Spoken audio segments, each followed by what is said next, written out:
Welcome to the Sales Development Podcast, the only audio forum focused and dedicated to helping sales development professionals get better at their jobs and push the practice of sales development forward. This is a place for practitioners in the trenches every day getting it done, whether they're called SDRs, BDRs, ADRs, or others. It's a team charged with creating pipeline out of inbound lead activities and outbound approaches.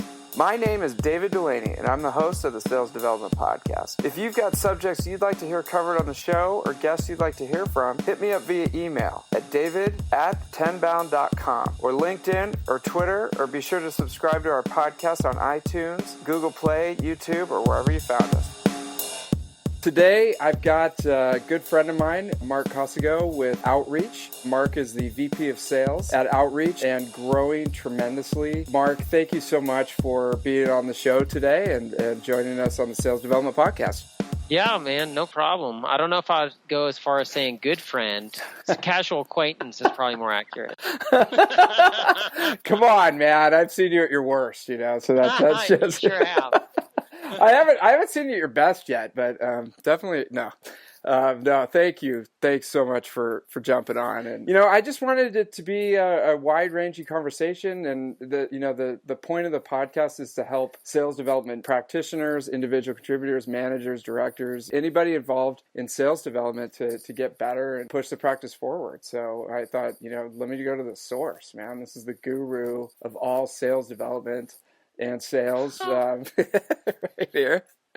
So Mark, how did you get involved in this whole space? I mean, your origin story is super interesting at Outreach. Could you give us a little bit of your background? Yeah, man, no problem. So my background is much more traditional sales, definitely not SaaS or tech sales. I actually worked in the education space for a long time, selling stuff to school districts.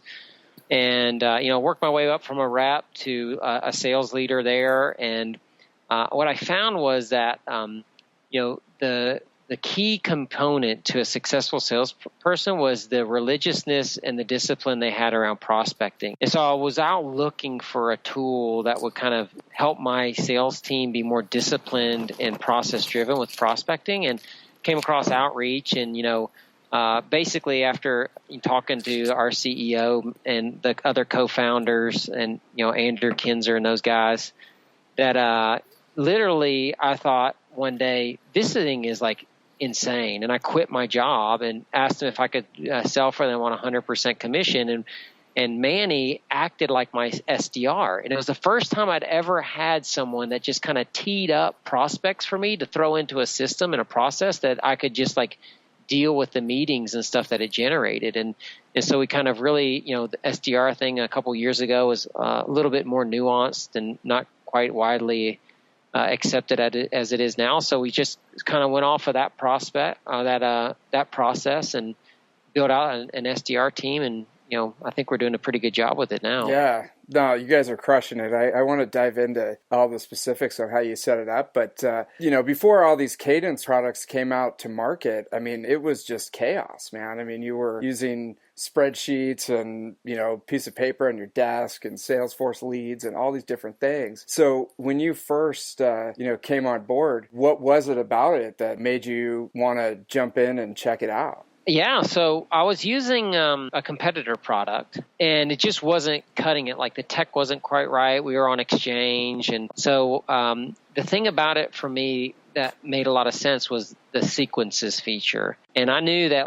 for me, what made me a great sales rep when I was an individual contributor was the fact that I kind of had this sequence of events that I would follow. I'd email them, and then a couple of days later I'd call them, and then I'd email them again a couple of days after that, and stop by the school or the school district or whatever a few days after that. And I kind of had this whole process that I would do. And when I saw the demo for the first time and I saw that I could build all that out and just have people put prospects into the engine and have automated actions happen, and then the other tasks queued up for easily being able to look at it and execute on it. It was super simple. It's kind of hilarious. This other competitor that we have, I actually have a blog post on their blog still. It's one of the very first posts. And if you look at it, it's an outreach sequence that I have on their blog that hey, this is how to do sales correctly. And so it's just, my philosophical way of doing sales, it just matched that perfectly. And I saw a way to like kind of systematize something that had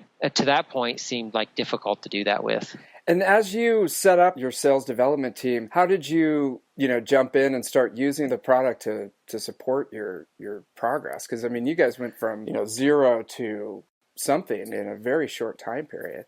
Yeah, me and another guy went from 0 to $1 million in about 3.5 months of $1 million of ARR. Yeah. Nice. Yeah, so how do we use outreach to fuel that? It's really simple. I mean, we just built out a sequence that we thought would work. And at that time, it was mostly automated because we just didn't have enough manpower to support manual tasks and phone calls. So we just fed the machine. It's not necessarily something we were proud of or that I would think would be a best practice to do now, but it was a great way to start a company. And so we would just fill it up with a bunch of stuff that Manny would go out and get for us. Manny is a insightful, inspiring, like get the best out of you leader, but he's also a dude that'll get in the trenches and throw the muck and get as dirty as it takes to get the job done. And that's what he would do. He used to sit up until 2 a.m., mining leads for me while he's drinking wine and watching Downton Abbey on PBS. And I'd wake up in the morning with like, here's 800 more leads. Go get them, Mark. And I'd put them in the machine and go get them. So nice. No, that's great to see the CEO right there with you trying to build up the initial traction, right? Not just sort of ordering you around and telling you what to do. Yeah, right. That doesn't work at all. And as you guys sort of matured, and we know that, there's definitely starting to be some fatigue, in the market of the messaging that's coming out and the sequences. What's working now for you? Or is it just using the product as you have been, or are there 2 or 3 things that have been working, well now in September of 2016? Yeah, so we just had a interesting thing happen, and our SDR productivity was really compromised for about 4 weeks. And now, thank God, we had a tool that showed us that was happening, and we were able to take corrective action before it had like negative impact on our actual results. It definitely made things harder for about 6 weeks. We were still able to drive the business through. And what we learned in that is like this whole account-based sales BS, the whole movement that's basically just like do sales the right way, don't be stupid and think of yourself like a marketer and spam 1,000 people a day or something like that, right? And so if you look at that, it all centers around personalization. And in order to really personalize something, you have to do research.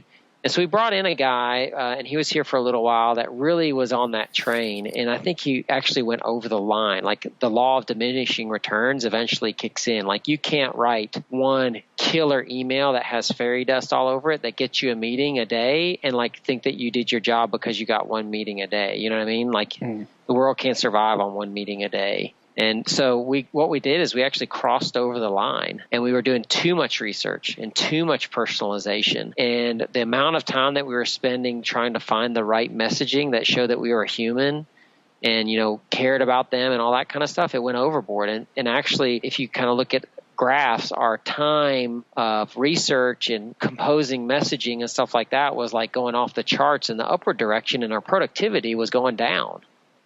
And so what we had to kind of recalibrate and back things up. And there's a level of personalization that's useful and good and shows that you're a human on the other side of the email and on the other side of the phone. And then there's a level that is just, you know what, I don't like to make cold calls, and like I'd like to take 20 minutes to write an email. And so I'm going to mask that by saying that I'm being super personalized. And so we had to dial it back and find the right, balance for our business and the people that we reach out to. And now that might not be the same balance for other people in other industries and selling other products, but for us, we dialed it back, and like within 2 weeks, we saw like a 2.5x increase in productivity. So that's what we've learned. That's something that something that has changed recently with all the noise is that like I think that there's a diminishing law of return on personalization that if you cross over that, you're going to be in trouble and you're going to have diminished productivity. Yeah, I could see that happening for sure. And let me ask you this. Was it, a mandate across the SDR team to have everyone, really dig in on the personalization, or was it just one outlier kind of individual who was getting way too in the weeds with it?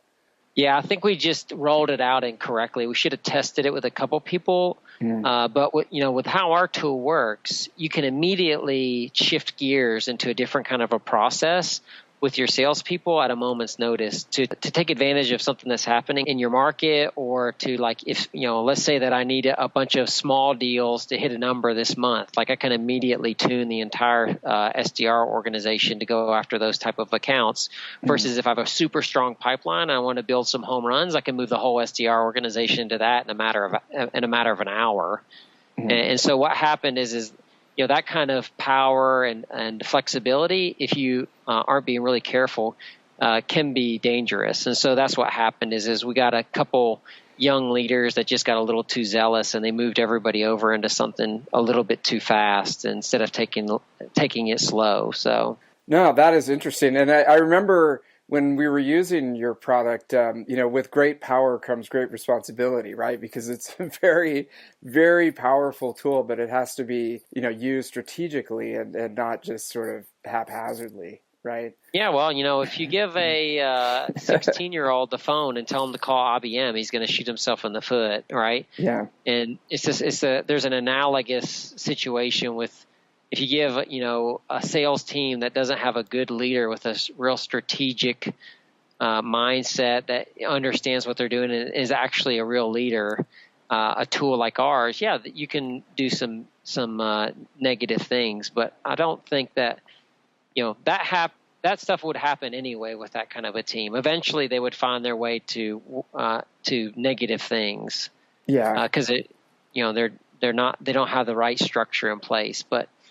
I think that we can help put that structure in place when there's free reign too. We've worked with a lot of great sales teams that just needed more structure and more discipline, and then we can provide that. And in the same way also, we've had sales teams that were too structured and too disciplined and needed a little bit more creativity injected into them, and we can help with that. Yeah, I mean, it just really depends a lot on where the sales team is in the maturity, what market they're going into, what verticals they might be calling into. It's completely different, right, based on what the current situation is of the sales team. So it's like, I see the outreach platform sort of is just that. It's a foundational platform that you can tweak based on what you need, in your sales process, right? Yeah. This is going to show my central Pennsylvania conservative roots, but it's like the gun, people want to ban guns, but a gun never killed anybody. The person that pulled the trigger kills somebody. Right. And so,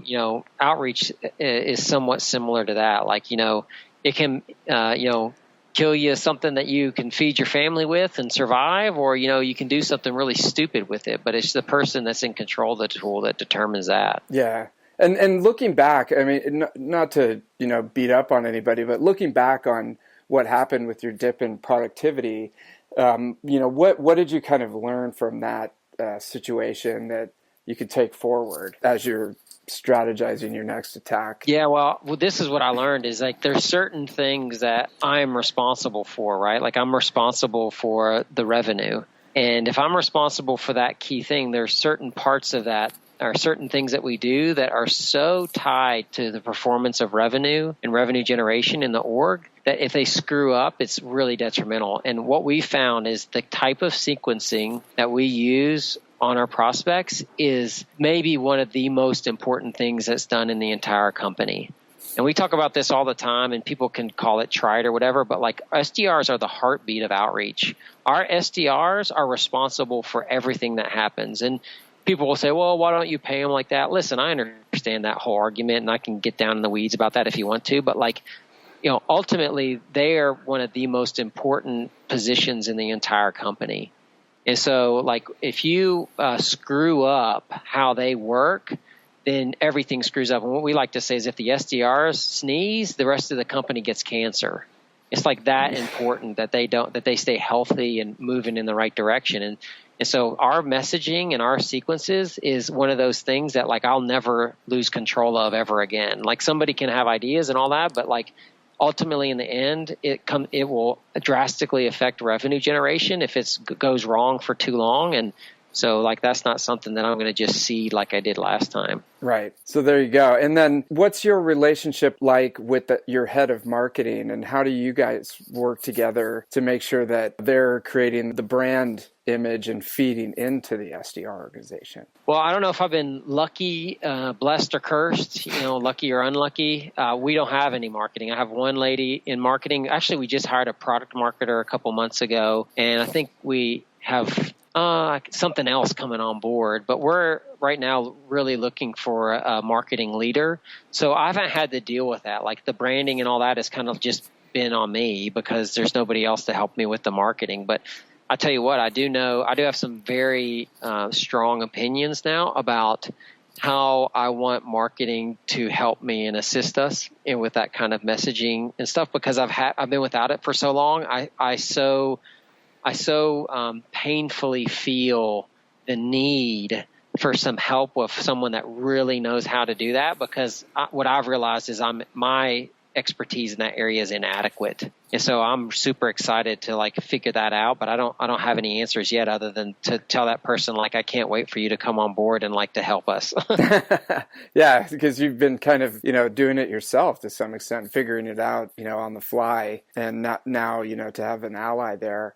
What are 2 or 3 things that you would talk about with the person? If say you were in the interview process and you were saying, okay, here are 2 or 3 of the things that we've got to start doing. Yeah, well, it's funny. I've never been at a company that takes hiring so seriously, especially leadership positions. I think we had 3 meetings. We have like a 9-page document, and we had to each everybody that interviews had to come up with 5 questions and 2 assigned quality areas that we agreed upon are qualities that this leader needs to have in the company. The things that I was looking for was audacity. Like, do you have the courage? Are you brave enough to like do the thing that is right or is risky, but like everybody's telling you it's not right, but in your heart of hearts you feel like it is. So that's the one thing that I look for. And the other thing is, one of our corporate values is grit. And like if you aren't going to grit and grind and get in the dirt and get dirty like our CEO does every day, like I do every day, then like you're just not going to fit here. So like all the questions I ask are around that. Like, I don't know how to market. I don't know that much about marketing. I don't know what they need to do or what they don't need to do. All I know is like I need somebody that can give me better messaging, that can perform better than what my sales messaging is right now. I think our sales messaging performs like unbelievably, but I can't wait for somebody to like put the icing on top of the cake. Nice. Well, that sounds like a pretty intense process for getting someone on board. Is that sort of a leftover from the Microsoft days on Manny's side? Or how did you guys come up with that? It wouldn't surprise me. Really what it comes down to is, this is what we found is if we get people like us, everything is simple and everything is wonderful. But when we somehow hire somebody that's not like us, then it just doesn't work. And so like we really have decided we're going to put the effort up front to like define what like us means in that role. And then we just go hunting for that. And so, it is like really involved, but that's for a senior VP, CMO level type of person. We obviously wouldn't do that for, an individual contributor type, but like for that specific role, it's really important that the person that we get comes in like ready to like absolutely destroy it. And so I think that we're going to find somebody because we know exactly what we're looking for. No, I mean, and in a up and coming company, it's so critical to have that first team, right? I mean, just in the first few years, if you get that right, like you said, everything becomes so much easier. If you get it wrong, it just becomes a nightmare. Yeah, so, man. Yeah. You work next to the wrong person every day, and like your life is hell. You work next to the right person every day, and like you love coming to work. Yeah, it's true. It's true. I mean, it makes all the difference. Well, let me ask you this. I mean, you've been doing the VP job there for a few years. You came from starting it from scratch, you and Manny, up at 2 a.m, and now the company is really taking off. You guys are getting funding. What's next for you? Where do you see yourself going with all this in the next few years? Yeah, I mean, the plan is set, man. You know what I mean? We're out to win. We have a very aggressive goal.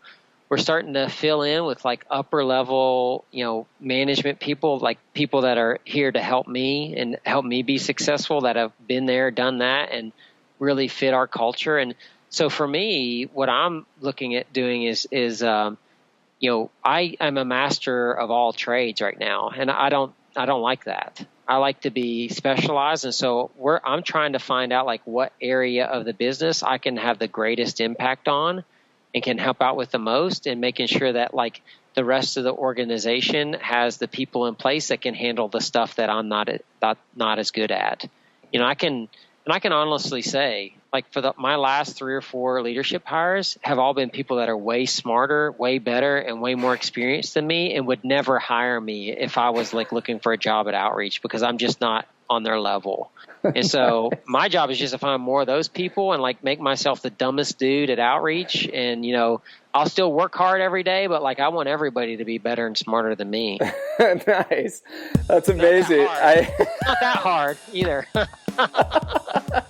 No, I mean, it's funny because I've seen that quote before. If you're, the dumbest guy in the room, you're doing something right, because it elevates the whole thing, and you're making that happen. And that shows a lot of humility, to be able to want to step up in that way and create a team like that. So, no, man, anytime I can help, let me know.